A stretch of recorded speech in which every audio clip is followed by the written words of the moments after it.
Ty, was that first half about the tempo and the defense that you kind of wanted to see on both ends of the floor there? Yeah, for sure. Just playing hard, competing. Like I said, having a defensive mindset. Being physical, getting into the ball, getting the bodies. Zoo protecting the rim, and that's what we got to be every night. Once you get up 26-30, then things kind of change. So we got to have a mindset to just And I thought our stars did. They cut the lead. We got it back in, took it to 26, and then brought reserves in. But for the most part, I thought our stars did a great job of just setting the tone on the defensive end, and that's how they got to be every night. Rocco's pretty disruptive. I mean, they all were, but Rocco finished with 3 steals in that game. I guess when you look at that fit, and PG also had 3 steals. When you look at that fit defensively, what works so well with Rocco, PG, and Kawhi out there like that? I mean, all of them about 6'7", 6'8", length, good defenders, deflections, get the hand on a lot of passes. And so, you look across the board and, Russ is guarding the ball, and you got 3 guys on the backside about 6'8", with long wingspans. It really does something for your defense. And so, some things we still got to continue to keep getting better at, but I did love, how hard we played tonight, how hard we competed. Coach, are you surprised at how many points you scored? But on the other side of that, I know you were extremely pleased, and you knew your defense could do what it did. Yeah, I was, very happy about our offense because we've been shooting the ball. We haven't been shooting the ball well, and so to make 16 threes, go 16 for 34 for 47%, that's huge for us after the way we've been shooting the ball this preseason. But I was telling Justin, we've got off the slow starts, I think 2 of the 3 years I've been here shooting the basketball. So tonight was a good job, just, taking our open shots, getting open shots, creating open shots. And a lot of it came off our defense early on, So just keep getting better each game, each practice. That's our focus. Not satisfied with tonight. We got to, continue to keep putting it together every single night of just playing hard and competing. And you're not going to win every game, but just having the right mindset every single night to play the right way.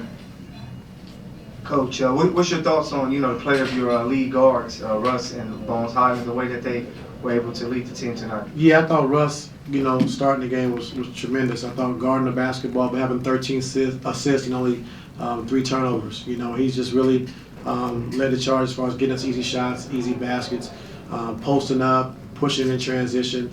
He did a lot of great things. So we're playing at that kind of pace, and he's getting it out early, getting in transition, and getting guys easy shots. That's what we need him to do, and he was great.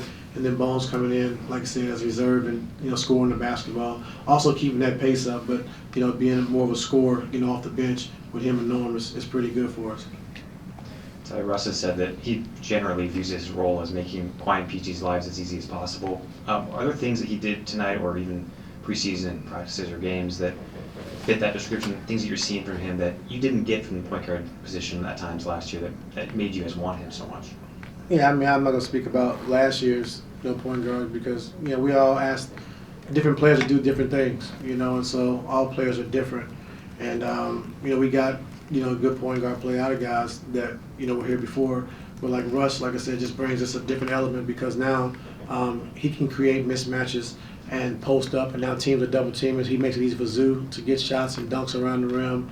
Kawhi and PG on the perimeter getting easy shots, but also, like I said, be able to push it in transition and getting guys shots is huge for us.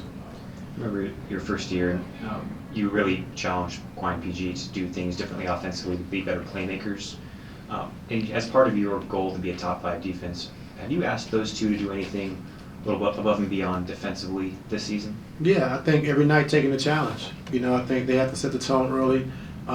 They're our 2 best defenders, and just having them set the tone every single night is going to be good for us. And I thought PG really did a good job with Simons to the point of attack defense. Just getting into him, pressuring him, make him, speed him up. And our defense, it's not going to reflect tonight of how good we were defensively because of down the stretch, and they kind of scored some points at the end, but. Overall, like I said, I thought our defense was really good, and it starts with PG and Kawhi, like leading that charge to start every game.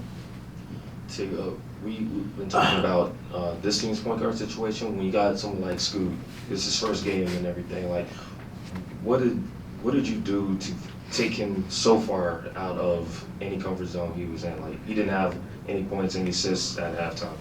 Yeah, I don't think we took him out of his comfort zone, but I think just the way we want to play. We want to get into guys, nothing easy. Swing passes, we want to challenge. Guys running pick and roll, we want to get into the ball, being physical. So, our motto is hit your man before the screen hits you. And so, just trying to pressure him, and then not let him see seams. Like at the end of the game, like our young guys came in, he saw a lot of seams, was able to attack to get downhill. But with our first unit, like I said, we want to be physical, we want to use our athleticism, we want to use our length, and we did a good job with that. So it's his first game, he's going to figure it out. He's a really good player, and just these are things he has to learn and grow from. You're up 20 at half. Obviously, that's the way you wanted to start again, but what did you tell them at halftime to get ready for the second half? Yeah, second half, let's play the same way.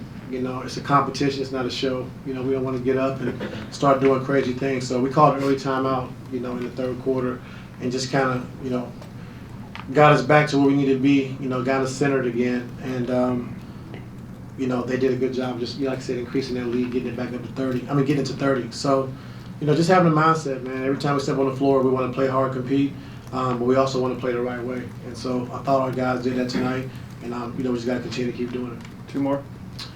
Ty, you mentioned Russ's 13 assists and the tempo he played with. He also tied a career high in dunks for a game tonight. How many dunks he had? 4. That's his career high? Yeah. Oh, man. I didn't think way more than that. Yeah, I thought he had way more than that. I'm kind of curious. When you guys brought him in February, and obviously injuries happen to the stars, and he's by himself in the postseason towards the end, but he gets a full training camp now. Is this what you kind of envisioned when you guys brought him aboard? When the stars were on the court, he would have that much more spacing to then flourish in that capacity? Yeah, for sure. Like I said, the team, we had 36 assists, which is big for us, and they double teamed Kawhi on the post every time he called it, so our spacing was pretty good, and so we got open shots. And like I said, Russ, pushing tempo, getting to the paint, posting up, and making the right play. And so I think, just a constant communication between me and Russ, and just understanding, we want Russ to be Russ, but understand like what we need for him to be, for the team to be successful. And he's balled in 100%. It wasn't hard to convince him, what we needed, and he understands that. His game is simple. With PG and Kawhi on the floor, he can attack, get in seams, and make the right play. He's not forcing anything. The game was kind of slowed down for him, and he's been great. And so he understands. Like, when you get Hall of Fame players, when you get Hall of Fame players to sacrifice and to give themselves to the team and do whatever it takes to win, that's when your teams become really good, and that's what Russ has done for us. Cool. Thank you. You said 2 questions. It's all right. Okay. Watch. Okay. You'll get.